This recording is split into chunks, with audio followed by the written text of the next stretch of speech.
اتنی دفعہ وہ ہمیں جانتے ہیں ہم انہیں جانتے ہیں، یہ فکرہ وہ ہمیشہ کہتے ہیں، وہ ہم جانتے ہیں ہم انہیں جانتے ہیں، تو ہم ان پہ کیسے بھروسہ کر سکتے ہیں؟ اور مجھ سے زیادہ پیر پگاڑا اس پہ مائل نہیں ہوں گے، ٹھیک ہے، سوال ہی نہیں پیدا ہوتا، ڈٹ کے کھڑے ہو جائیں گے۔ انہوں نے کہا چھاپنے والوں نے تو یہ خبر بھی چھاپ دی کہ میری ملاقات ہوئی ہے مریم سے۔ یعنی ان کا مقصد یہ بتانا تھا کہ یہ صرف افواہ ہے، اس میں کوئی صداقت نہیں ہے۔ 100% افواہ ہے۔ اچھا ویسے مریم صاحبہ سے ہوئی ملاقات؟ نہیں ہوئی نا، آپ نے شاید باتوں میں کچھ نکلوا لیا ہوا۔ نہیں بالکل ملاقات نہیں ہوئی قطعاً۔ میں تو بہت دن سے یہ کہہ رہا ہوں کہ نہیں ہوگی۔ کاف لیگ کی جس چودھری شجاعت صاحب کو میں جانتا ہوں، جن چودھری پرویز الہی کو میں جانتا ہوں، ان کی مسلم لیگ سے اتحاد نہیں ہو سکتا، نون لیگ سے اتحاد نہیں ہو سکتا، ممکن ہی نہیں ہے۔ نہیں ہے۔ دیکھیں نا ان کی جگہ کہاں ہے، جگہ کہاں ہے ان کی؟ اچھا اتحاد ہو جائے تو کوئی نئی جماعت بھی تو بن سکتی ہے ہارون صاحب۔ نئی جماعت کو چھوڑے، فرض کیجئے نون لیگ کو اقتدار مل جاتا، فرض کیجئے، ایک مفروضہ ہے نا، ویسے کہتے ہیں سیاست میں مفروضوں پہ زیادہ گفتگو نہیں کرنی چاہیے۔ تو نواز شریف صاف کہہ چکے ہیں کہ وزیر اعظم ہوں گی مریم، اچھا مریم نواز، ٹھیک ہے، اور باپ بیٹا آپس میں فیصلہ کر لیں وزیر اعلیٰ کون ہوگا، حمزہ ہوگا یا شہباز ہوگا۔ یہ بالکل نواز شریف کی کلیئر پوزیشن۔ مریم قبول ہوگی کس کو؟ عوام کو، وہ تو ایک الگ بحث ہے نا، قبول ہوگی، یعنی اگر ان کا منصوبہ پروان چڑھتا ہے تو وہ انہوں نے کہا باپ بیٹا آپس میں فیصلہ کر لو۔ تو شہباز شریف صاحب جو ہیں وہ ووٹ ان کے نہیں ہیں، ووٹ کس کے ہیں؟ نواز شریف صاحب کے ہیں، نواز شریف صاحب کے۔ اس لیے فرض کیجئے ایسا ہوتا ہے تو اس میں چودھری کہاں کھپیں گے؟ ایک تو یہ مسئلہ ہے، یہ جو کباب میں ہڈی ہے نا وہ ہیں چودھری۔ چودھریوں کے اتنے ووٹ نہیں ہیں جتنے نواز شریف صاحب کے ہیں ہارون صاحب، نون لیگ زیادہ ہے۔ اوہو، اگر ان کا الائنس ہو تو چودھریوں کو ملے گا کیا؟ ابھی کیا مل رہا ہے چودھریوں کو؟ سپیکر ہیں پنجاب اسمبلی کے، حکومت ان کے بل پہ کھڑی ہے پنجاب کی، جب چاہتے ہیں آنکھیں دکھاتے ہیں۔ ناچاکی بھی تو رہتی ہے۔ ہاں تو ناچاکی ان کا کیا نقصان ہوتا ہے اس ناچاکی میں؟ تو عمران خان کا کیا نقصان ہو رہا ہے؟ نہیں، عمران خان تو زیر بحث ہی نہیں ہے۔ زیر بحث یہ ہے کہ کیا لیگیں متحد ہوں گی اور بزدار، اچھا آپ سن لیں بزدار کی، وہ کلیئر ان کا سٹینڈ ہے کہ ہم بزدار صاحب کے ساتھ ہیں۔ میں تو کل صبح سے لوگ مجھ سے پوچھ رہے ہیں کہ بزدار صاحب جا رہے ہیں، بلکہ پرسوں رات سے میں نے پوچھا متبادل امیدوار کون ہے؟ متبادل امیدوار میں نام نہیں لوں گا، ایک صاحب کا انہوں نے لیا، میں نے کہا ان کا تو جہانگیر ترین سے مراسم ہے، ان کا تو سوال ہی نہیں پیدا تھا۔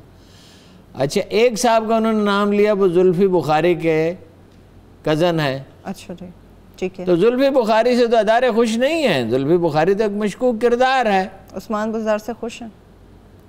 عثمان بزدار صاحب سے چاہے نہ خوش ہوں، مگر یہ ہے کہ بھائی ایک فرض کیجئے ایک ایسا آدمی ہے جو پرفارمنس نہیں دے رہا، مگر مسئلہ تو نہیں پیدا کر رہا کوئی۔ زلفی بخاری کا اس ان کے کزن کو بنا دینے کا مطلب یہ ہوگا کہ زلفی بخاری ہی وزیر اعلیٰ ہیں پنجاب کے۔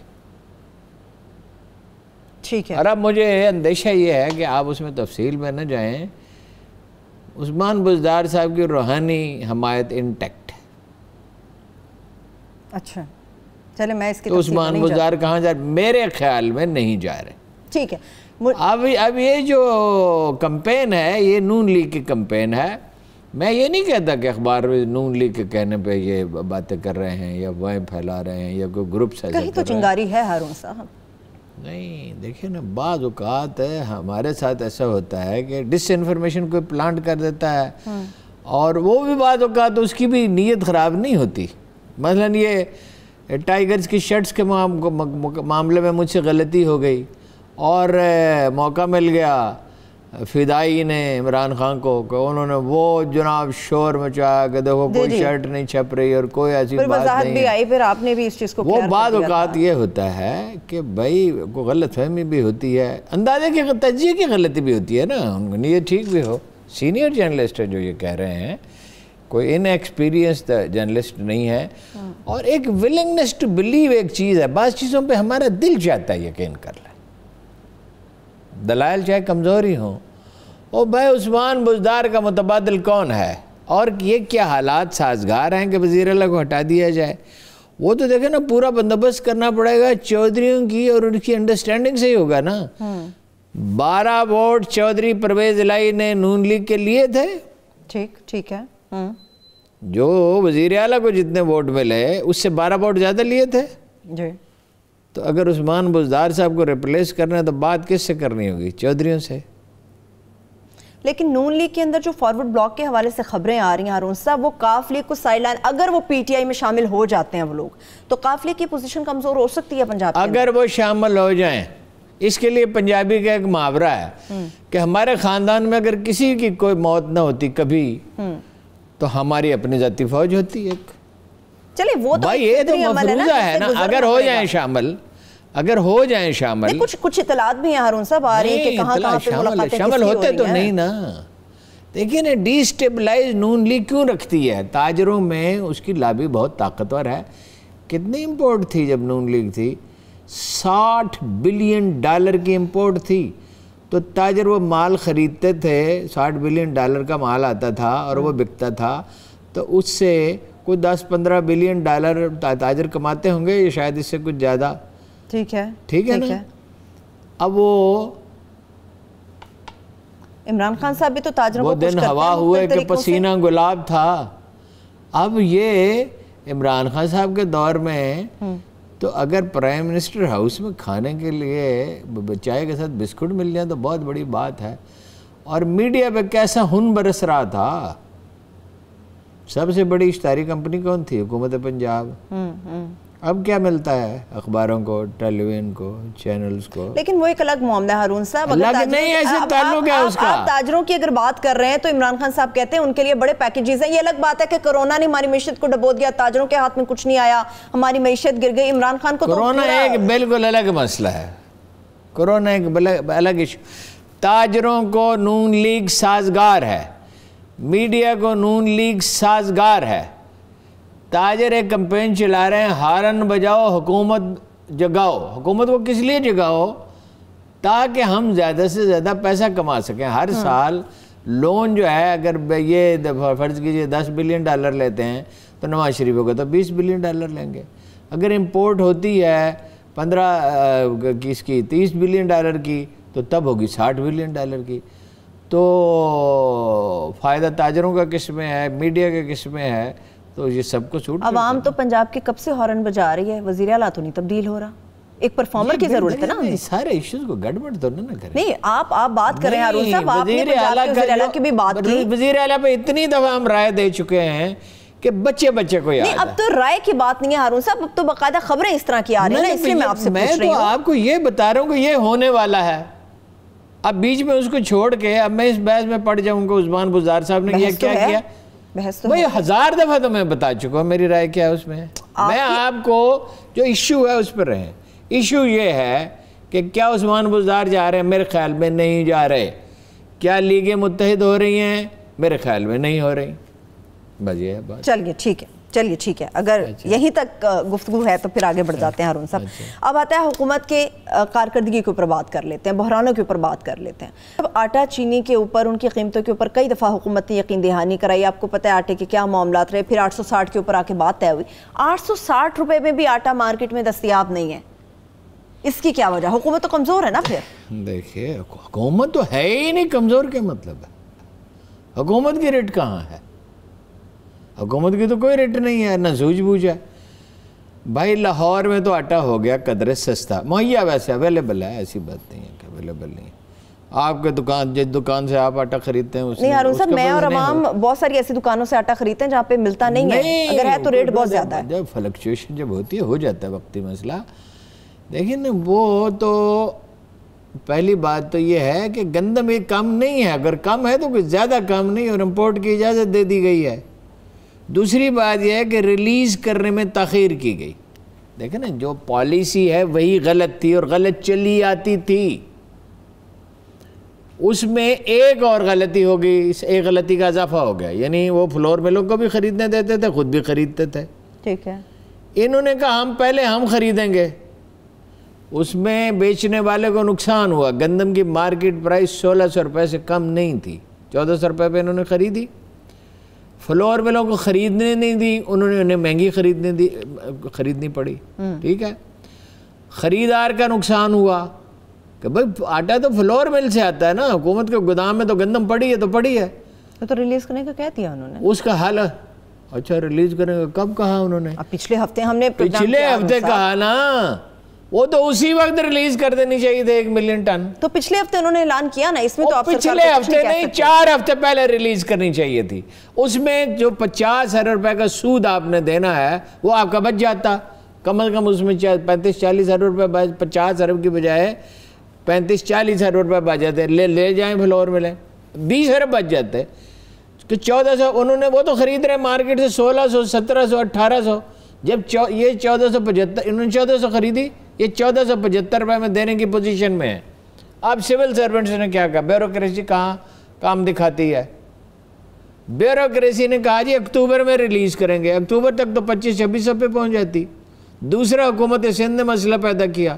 حکومت سندھ نے یہ مسئلہ پیدا کیا کہ دیکھیے کل مرتضی وہاب نے کہا، یا پرسوں شام کو کہا، کل کہا آٹے کا بحران آئے گا اور 200 روپے پرائس بڑھ گئے. نون لیگ بھی کہہ رہی ہے آئے گا. تو کیوں نہ کہیں؟ انسٹیبل رکھنا چاہتے ہیں نا ملک کو. حکومت کہہ رہے ہیں. جب عمران خان بھی اسی طرح انسٹیبل رکھتے تھے حکومت کو انسٹیبل رکھیں گے، افواہیں پھیلیں گی، افسر شاہی بے عملی کا مظاہرہ کرے گی، تاجر ان کی طرف متوجہ ہوں گے کہ یہ حکومت جانے والی ہے. تو اسی لیے تو وہ کر رہے ہیں. نون لیگ کہتی ہے کہ یہ ٹائم بھی بڑا غلط تھا جس کے اوپر انہوں نے گندم ریلیز کرنے کا کہہ دیا. ابھی بھی وقت بڑا غلط ان کا انتخاب ہے، اور ستمبر اکتوبر میں ان کو سمجھ آ جائے گی ہوا کیا ہے، ملک کے اندر کیا سچویشن ہوتی ہے. کچھ بھی نہیں. عمران خان نے کہا میں اس وقت حالات دیکھ کے فیصلہ کروں گا. ہم تب تک کا انتظار کریں گے. گندم تو جاری ہو گئی، تو اب کیا حالات کیا ستمبر اکتوبر میں کیا ہوگا ہارون صاحب؟ کراچی میں تو ابھی بھی آٹا مہنگا ہو گیا ہے. بھائی گندم موجود ہے، امپورٹ کی جیسے تو ہوگا کیا؟ کچھ بھی نہیں ہوگا. تو یہ مارکیٹ میں نہیں مل رہی، آپ والی سائٹ پہ مل رہی ہوگی، باقی علاقوں میں نہیں مل رہی.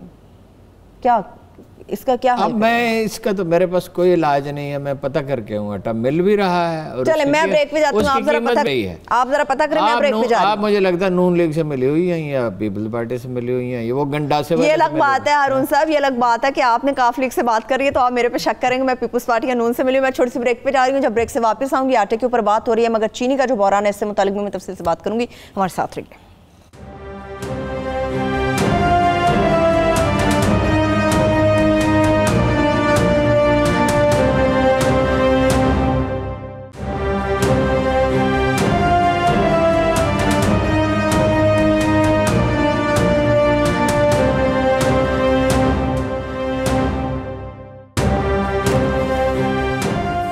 بریک کے بعد ایک بار پھر سے پروگرام میں ہم آپ کو خوش آمدید کہیں گے. آٹے کی بات ہم نے کر لی. ہارون صاحب چینی کا معاملہ، اس کے اوپر بھی حکومت کا کنٹرول نہیں ہے.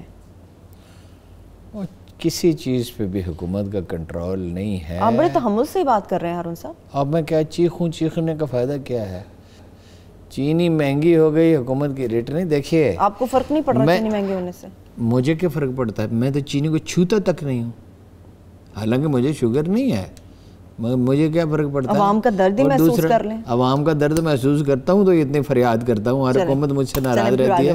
ہر حکومت مجھ سے کیوں ناراض رہتی ہے؟ عوام کی بات کرتا تو اور کس لیے؟ اور میں نے کیا کسی وزیر اعظم کی اس عوام میں مجھے بھی شامل کر لیں، اس کی کھوتی کو ہاتھ لگایا ہے. ہارون صاحب اس عوام میں مجھے بھی شامل کر لیں، مجھے بھی بڑی تکلیف ہے. نہیں تو اس کا مجھ سے کیا پوچھ رہی ہیں؟ سارے عوام واضح ہیں. آپ کا دوست عمران خان سن رہا ہوگا نا، اس لیے پوچھ رہی ہیں. اچھا یہ عمران خان میں جتنے غلط فیصلے اس نے کیے وہ میری چوک کے، وہ کبھی میرا دوست تھا، اس لیے جو بھی غلط فیصلہ ہوگا اس کا میں ذمہ دار. آپ نے ٹی وی پہ بیٹھ کے اناؤنس کیا تو میں نے کہہ دیا. ایک منٹ، اس کی عمر تھی 42 سال جب میری اس کی ملاقات ہوئی. اور کتنے سال دوستی رہی؟ 13 سال. ہے اس کو چھوڑ دیں، بالکل ڈریگ کرنے کی کوشش نہ کریں. آپ کہہ رہے ہیں 42 سال جب میری دوستی ہوئی، 42 سال اس کی عمر تھی جب میری اس کی ملاقات ہوئی. پھر کتنے سال رہی؟ بات تو سنیں، 13 سال کی عمر میں یا زیادہ 14 سال کی عمر میں شخصیت مکمل ہو چکتی ہے. اور میں نے دھرنے کی مخالفت کی ڈٹ کے، وہ سارا کفارہ ادا کیا، اور ہر پروگرام میں یہ قصہ آپ لے کے بیٹھ جاتی ہے. صحبت کا اثر ہوتا ہے. اس نے جو بھی غلط کیا وہ میری وجہ سے کیا. میں تو کہہ رہی ہوں جو اس نے اچھا کیا وہ کسی اور کی وجہ سے ہارون صاحب صحبت کا اثر ہوتا ہے. میں سمجھ رہی ہوں شاید خان صاحب نے آپ کی صحبت کا کچھ اثر لے لیا ہو. میری صحبت کا؟ آپ کے دوست تھے اس لیے. میری صحبت کا اثر؟ اٹھتے بیٹھتے تھے آپ لوگ. وہ میری صحبت کا اثر اگر کوئی تھا، جب عامر کیانی پہنچ گئے جیسے لوگ اس کے ارد گرد ہوں، اور سینکڑوں عامر کیانی ہیں، اور اب تو ماشاءاللہ زلفی بخاری بھی ہیں، اور فیاض حسن چوہان ہیں، اور کیا کیا عالی قدر شخصیت ہے. چینی پہ بات کر لیتے ہیں. چینی کا مجھے کچھ پتہ نہیں. وہ چینی مہنگی ہوئی نہیں ہونی چاہیے. حکومت کا فرض ہے کہ بھائی اس نے تو بڑا اعلان کیا تھا کہ وہ نکلوائیں گے ذخیروں سے. تو اتنی ہمارے پاس اہم خبریں، چینی پہ وقت ضائع نہ کریں. یہ اہم خبر نہیں ہے ہارون صاحب؟ بھائی اس کو کیا لے کے بیٹھے رہے ہیں؟ ٹھیک ہے، آپ ہر خبر پہ کہہ دیتے ہیں ہمارے پاس کل 40 منٹ ہوتے ہیں. ہارون صاحب آپ ہر خبر پہ کہہ دیتے ہیں اہم خبر نہیں ہے. اچھا کے الیکٹرک پہ پھر بات کر لیں، وہ تو اہم خبر ہے. کراچی کے لوگوں کا درد، 2 بوندیں برسی ہیں وہاں پہ، برے حالات ہو گئے. بہت اہم. 2 کروڑ آدمی عذاب بھگت رہے ہیں. کے الیکٹرک پہ کسی حکومت نے معاہدے پہ عمل نہیں کرایا. دیکھیے ان پہ الزام ہے کہ تانبے کی تاریں بیچ ڈالی انہوں نے اتار کے، اور سستی تاریں لگا دی جس سے جو لائن لاسز بڑھ گئے.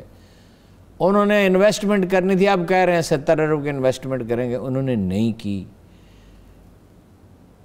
نتیجہ یہ ہے 3600 میگا واٹ کی ضرورت ہے. اب مرکزی حکومت کوشش کر رہی ہے کہ انہیں دے، کچھ یہاں سے بجلی بھی دے، پنجاب سے جائے گی، اور جہاز بھی آ لگا ساحل پہ تیل کا، اور گیس بھی دینے کے لیے تیار ہے، ہر چیز.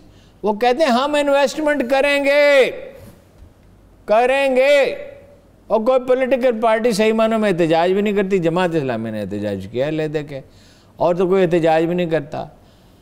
اور ہماری سیاست کے گنڈاسہ بردار سلطان راہی اب میدان میں ہے کہ انہوں نے کہا عمران خان پیسے لیتا ہے.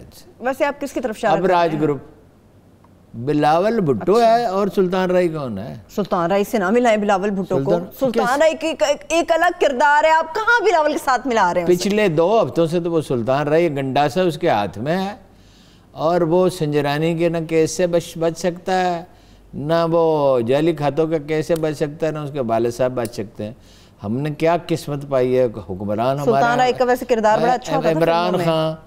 اب آپ سلطان راہی پہ مجھ سے گفتگو کرنے کی شروع کریں. تشبیہ پہ بحث نہیں کی جاتی. اب مکسچر کچھ غلط ہے نا، تشبیہ پہ بحث نہیں کی جاتی. یہ مکسچر کچھ غلط ہے ہارون صاحب. نہیں، تشبیہ پہ بحث نہیں کی جاتی. میں تیسری دفعہ آپ کو کہہ رہا ہوں، میں اردو ادب کا طالب علم ہوں. گزارہ یہ ہے کہ نون لیگ نے بھی اب سارا زور لگا دیا. ٹھیک ہے، کیا قسمت ہم نے پائی ہے. ادھر ہے عمران خان صاحب، مجال ہے انہیں معیشت اور سیاست کا کچھ پتہ ہو یا کچھ سیکھنے کی کوشش اجلاس تو کرتے ہیں، کریں. اب یہ اجلاس پہ بحث شروع کر دیں گے. دوسری طرف ہے حضرت مولانا فضل الرحمان. کس چیز کا کاروبار وہ کرتے تھے؟ ڈیزل کا. ان کی قیادت میں اپوزیشن، اس میں کون ہے؟ آصف علی زرداری، اللہ کی شان. وہ کہہ رہا ہے کرپٹ ہے عمران خان. کون کہہ رہا ہے؟ بلاول بھٹو. عمران خان کی کابینہ میں ارد گرد تو ایسے لوگ ہیں، رشوتستانی تو ملک میں عام ہے، کیونکہ سول سے سول ادارے تباہ ہو چکے. پولیس میں بھی رشوتستانی اسی طرح ہے، پٹوار میں بھی اسی طرح ہے، سرکاری دور میں. محکمہ خوراک تو سب کو پیچھے چھوڑ گیا. محکمہ خوراک کو تو بالکل ختم ہی کر دیں اگر، تو گندم شاید سستی ہو جائے، اس لیے کہ ہر مل سے انہوں نے پیسے لینے ہیں.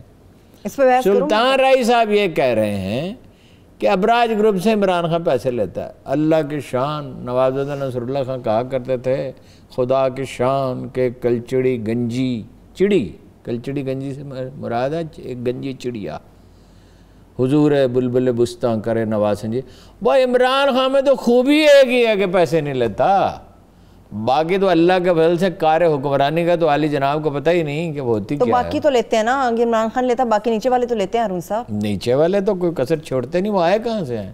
تو پھر وہ کاف لیگ سے آئے ہیں، وہ پیپلز پارٹی سے آئے ہیں، وہ نون لیگ سے آئے ہیں. یہ وہی لوگ ہیں جو ہمیشہ سے اس ملک پہ مسلط رہے ہیں اور آج بھی مسلط ہے۔ چلیے ٹھیک ہے، مان لیا کہ اللہ کی شان بلاول بھٹو یہ گنوا رہے ہوتے ہیں کہ عمران خان کرپشن کر رہا ہے یا پیسے لے رہا ہے۔ عمران خان ناصرین کی جماعت تو لے رہی ہے، لوگوں کو تو جیسے عوام کو میں نے اس کا جواب ہاں میں دے دیا نا، اب اور کیا کہیں تو میں لکھ کے دے دیتا۔ نہیں، لکھ کے نہیں دینے کے بعد ہارون صاحب ایک معاملہ لے رہے ہیں نا، ایک معاملہ ہے، اس کے اوپر بحث تو ہو سکتی ہے نا۔ بحث کیا بحث، میں تو کہہ رہا ہوں ہاں ٹھیک تو ٹھیک ہے، جس طرح سے عمران خان نے لوگوں کو بتایا وہ بھی لوگوں کو بتا رہے ہیں کہ عمران خان ہے کرپٹ۔ وہ کہہ رہے ہیں عمران خان پیسے لے رہا ہے پرسنلی ابراج گروپ سے، اور عمران خان کی بہن جو ہے، دیکھ کسی کی بہن کا نام لینا نہیں چاہیے، عمران خان کی بہن نے پیسے اس کے پاس کہاں سے آئے؟ بھائی وہ ٹیکسٹائل کا بزنس کرتی تھی اور امریکہ سے پیسہ آتا تھا، تو امریکہ سے دبئی آتا تھا، اس نے غلطی کی، اس نے ڈکلیئر نہیں کیا، اسے عدالت میں جائیں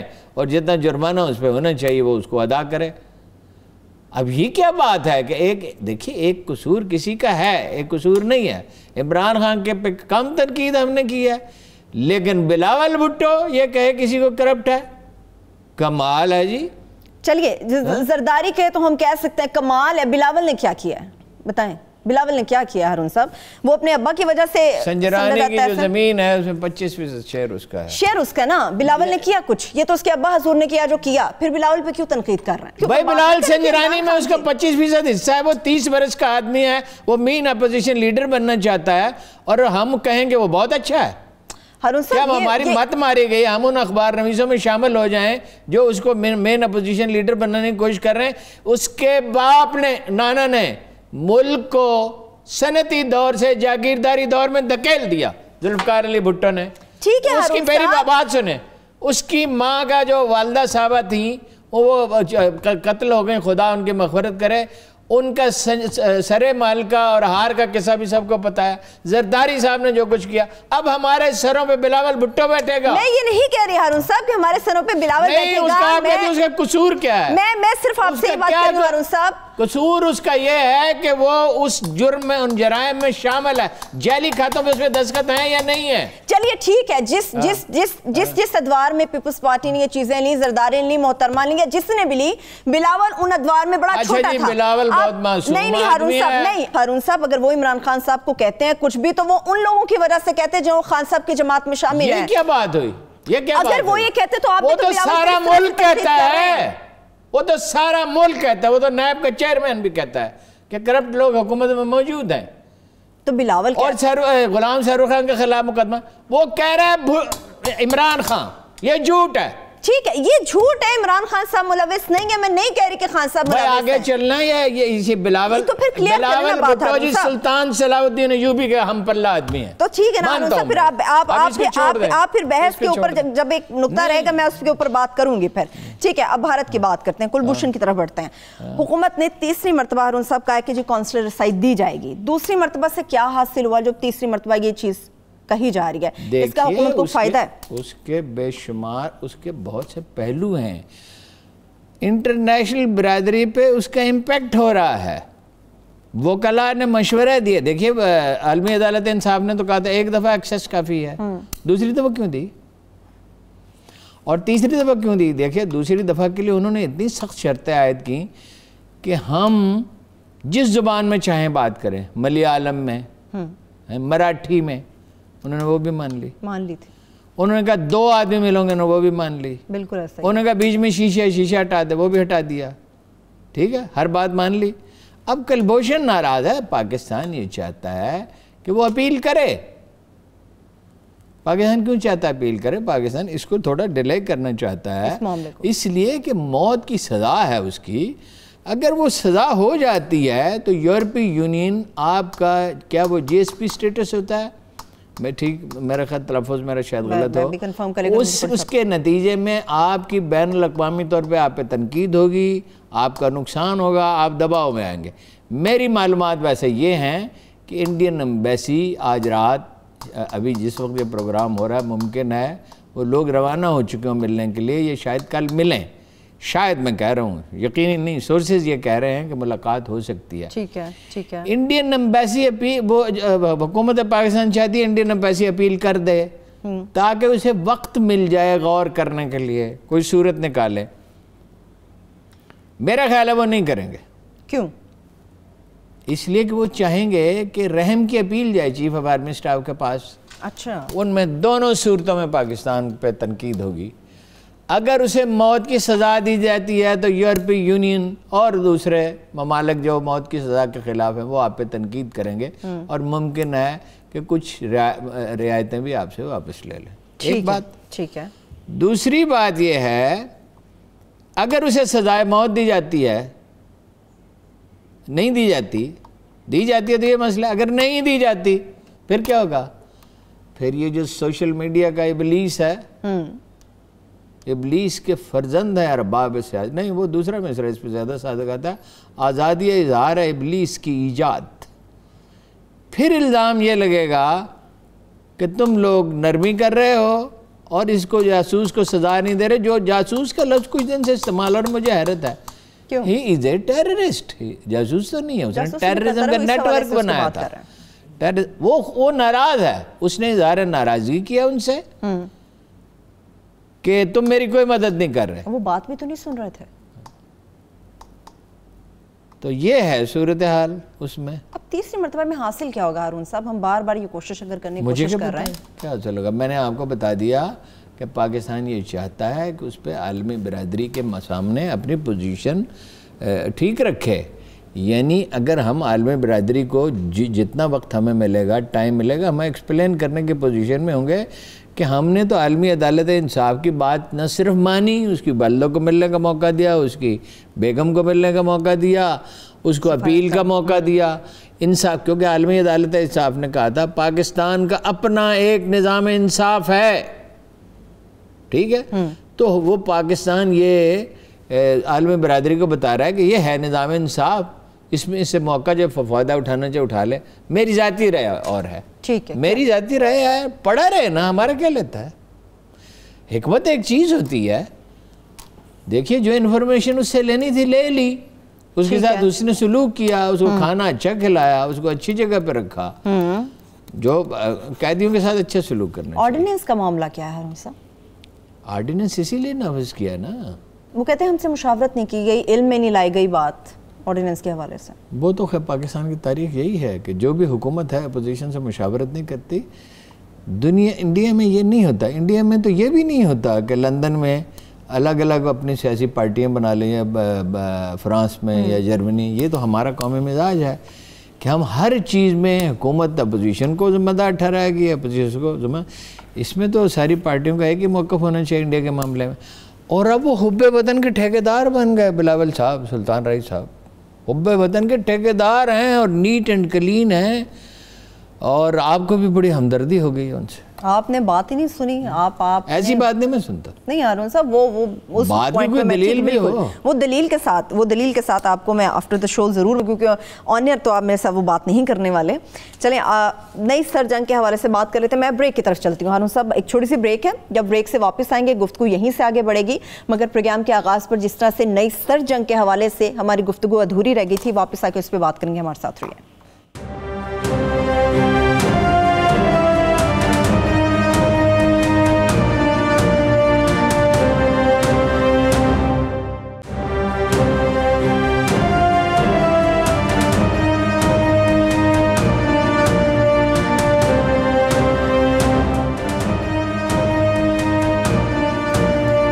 کے بعد ایک بار پھر سے پروگرام میں ہم آپ کو خوش آمدید کہیں گے. اب بڑھیں گے اس اہم موضوع کی طرف ہارون صاحب جو آغاز پر ادھورا رہ گیا. جی بتائیے. جی سر جنگ کے حوالے سے جو ہم بات کر رہے تھے, انڈیا کے حوالے سے اور متحدہ عرب امارات کے حوالے سے. دیکھیے چین نے ان تمام احتیاطوں کو خیر بات کہہ دیا ہے. ایک 20 سال پہلے کا چین تھا جس کے بارے میں کہا جاتا تھا وہ کبھی اپنی سرحدوں سے باہر نہیں نکلے گا. اس وقت ہم یہ کہتے تھے, ایک آدھ کالم میں نے اس پہ لکھا تھا کہ انسانی فطرت کے خلاف ہے کہ وہ باہر نہ نکلے. کوئی ملک طاقتور ہو جائے اور اپنا دائرہ اثر بڑھانے کی کوشش نہ کرے, یہ ممکن نہیں ہے. مگر چینی جو ہیں وہ بہت سلیقہ مند لوگ ہیں, انہوں نے بہت تکلیفیں اٹھائیں, مصیبتوں سے گزرے ہیں, غلامی سے گزرے ہیں, افلاس سے گزرے ہیں, خانہ جنگیوں سے گزرے ہیں. تو وہ ہوا لگنے نہیں دیتے, پتہ ہی نہیں چلنے دیتے. اب وہ باہر نکل آئے. اب ایشیا اور افریقہ وہ کہتے ہیں ہمارے دائرہ اثر میں, ایشیا خاص طور پہ, ایران سے $400 بلین کی جو ڈیل انہوں نے کی تو بیک جنبش قلم، ہمارا خیال تھا ایرانی پارلیمنٹ سے پچھلی دفعہ جب ہم بات کر رہے تھے کہ 2-4 ہفتے لگیں گے، 2 دن میں انہوں نے نمٹا دیا کہ صحیح ختم کیا۔ صحیح۔ ایران کا مطلب کیا ہے؟ ایران کا مطلب ہے ایران سے وہ عراق میں داخل ہو جائیں گے، ایرانی رسوخ ہے عراق میں، ان کے مکتب فکر کی میجورٹی ہے، عراق سے وہ شام میں داخل ہو جائیں گے۔ شام جو ہے اس کا سمندر جو ہے وہ اسے بحیرہ روم کہا جاتا تھا، وہاں سے یورپ کا آغاز ہوتا ہے۔ رومی جو ہے یہ یعنی وائٹ ریسز کو کہا جاتا تھا، صحیح، یہ بنو افرق عرب انہیں کہتے تھے یا رومی کہتے تھے، ٹھیک ہے۔ 2 ان کی سلطنتیں تھی، ایک کا دارالحکومت روم تھا اور ایک کا یہ جو جدید آج کا ترکی ہے تو یہ تھا۔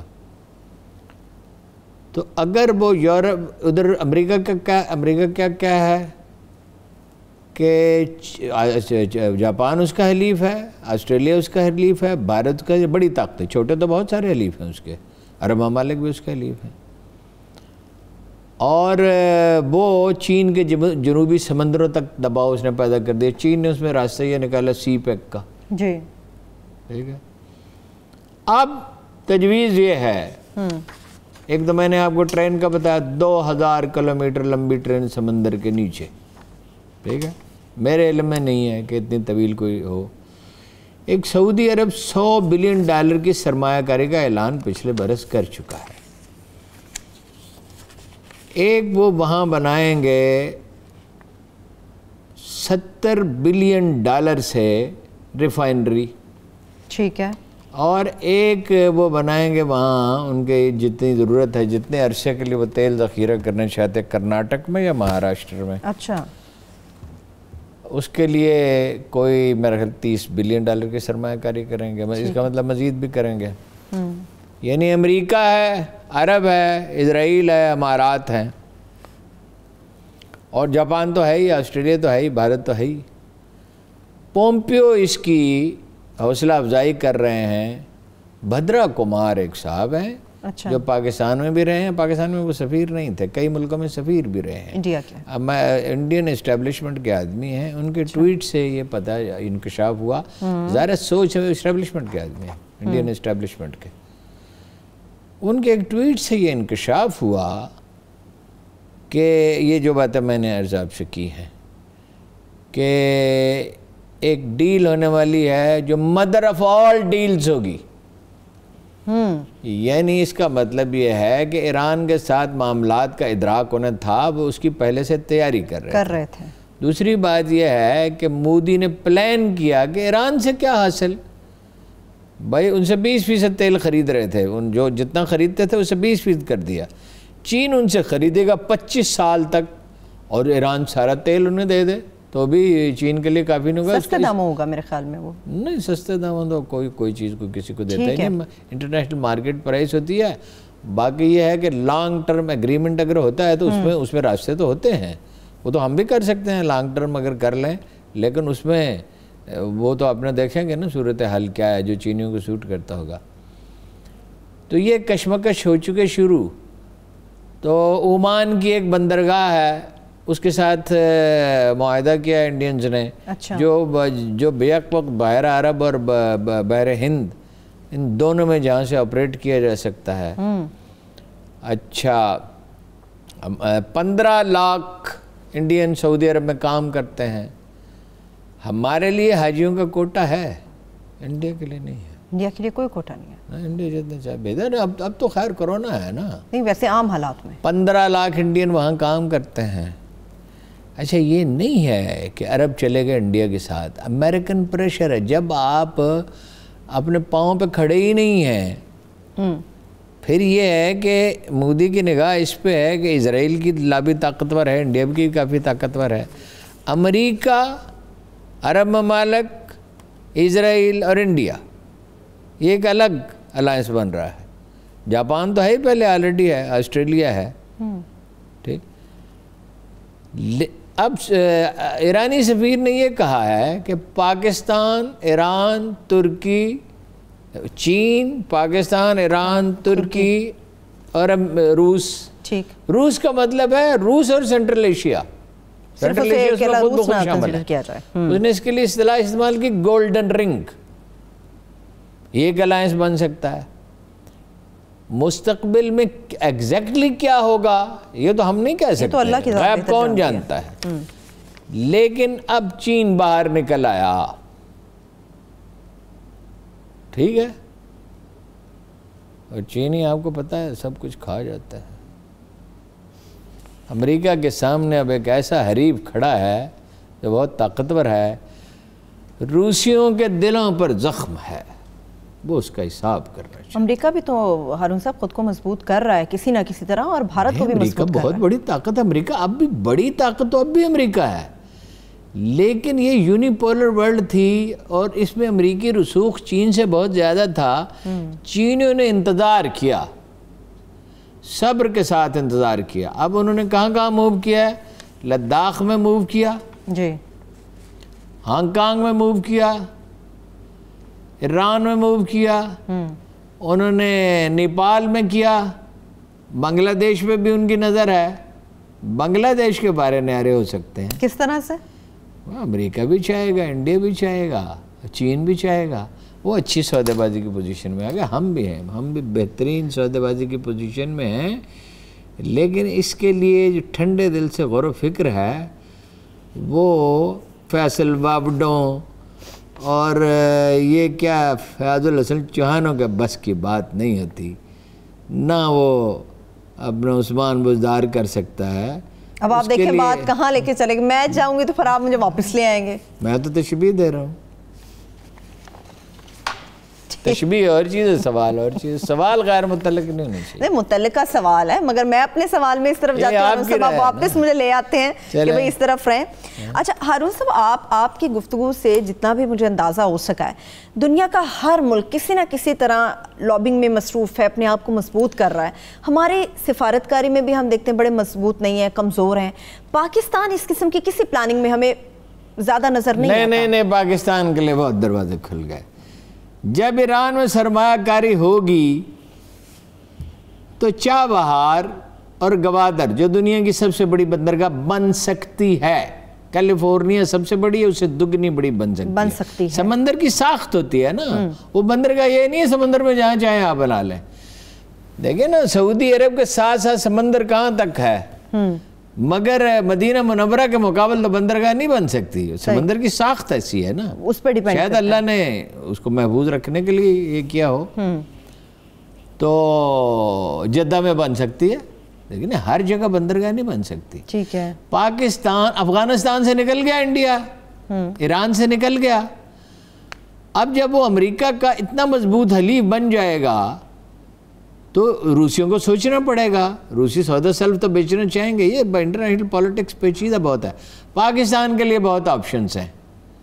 فائنلی ایک دن کیا ہونا ہے؟ کیا؟ وہ اورنگزیب عالمگیر جب اس میں بہت دفعہ یہ شعر سنا ہے، لیکن یہ ایسا برمحل ہے کہ مجھے پھر یاد آتا ہے. اورنگزیب بستر مرگ پہ پڑا تھا. اورنگزیب جیسا ہندوستان کی تاریخ میں کوئی فصیح بادشاہ نہیں گزرا. جیسے کہ سب سے اچھا ایڈمنسٹریٹر شیر شاہ سوری تھا. اکبر اعظم بھی تھا ویسے، لیکن شیر شاہ سوری. عمران خان صاحب کہتے ہیں 2 سال ہی تو گزرے ہیں. شیر شاہ سوری 2 سال میں 15 سسٹم وضع کر چکا تھا. 5 سال میں اس نے یہ سڑک اور یہ کتنے بے شمار قلعے اور جسٹس سسٹم اور زمین کا انتظام سب کچھ کر دیا تھا. اور کیا یعنی برگد کے لاکھوں درخت لگا دیے تھے. اورنگزیب عالمگیر بستر مرگ پہ ایک شعر پڑھتے ہوئے اس نے کلمہ پڑھا اور دنیا سے چلا گیا. بہر لحظہ بہر ساتھ بہر دم دگرگوں میں شود احوال عالم. ہر گزرتی ہوئی ساتھ کے ساتھ دنیا کا معاملہ بگڑ رہا ہے.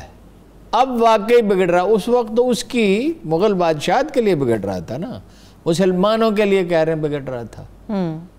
اس لیے کہ خود بگڑ گئے تھے، تو جو خود بگڑ جائے جو قوم، اس کے لیے حالات خراب ہی ہونے ہیں نا. اب دنیا جو ہے نا یہ اپنے انجام کی طرف ایسا لگتا ہے جا رہی ہے. مجھے ایسا لگتا ہے وہ وقت بہت قریب آ پہنچا جس کی جناب رسالت مآب نے پیش گوئی کی تھی کہ اپنی سرحدوں سے باہر نکلے گا اسرائیل، بے چین ہو کے۔ انہیں کس چیز کی یاد آتی ہے سب سے زیادہ؟ جب وہ مدینہ منورہ سے نکالے گئے تھے اور خیبر چلے گئے تھے، پھر خیبر پہ اسلامی رسول اللہ صلی اللہ علیہ وسلم خود تشریف لے گئے تھے، اور ایک سحر اٹھے اور فرمایا، ان قلعوں پہ نظر کی، یہودیوں کے قلعوں پہ نظر کی، اور کہا بری ہے ڈرائے گیوں کی صبح۔ یہ جو کانفلکٹ ہے یہ بڑھتا چلا جائے گا ایسا لگتا ہے، اور آپ نے فرمایا آخر میں صرف 2 خیمے رہ جائیں گے۔ ایک تو آپ نے یہ فرمایا کہ 1/3 تو دجال سے جا ملیں گے، یعنی مسلمان 1/3 تو دجال سے ملیں گے، 1/3 لڑیں گے اور ہاریں گے، وہ فاسق ہوں گے، اور پھر 1 جو تہائی ہیں وہ غالب آئیں گے۔ سبحان اللہ۔ ٹھیک ہے، اور یہ فرمایا صرف 2 خیمے رہ جائیں گے، ایک اسلام کا ایک کفر کا، بیچ میں کچھ نہیں ہوگا۔ سبحان اللہ۔ چلے مجھے اجازت دیجیے ہارون صاحب، بہت شکریہ، میں تمام دیکھنے والوں کے بھی قیمتی وقت کا بے حد شکریہ، مجھے اجازت دیجیے، اپنا بہت سارا خیال رکھیے، اللہ حافظ۔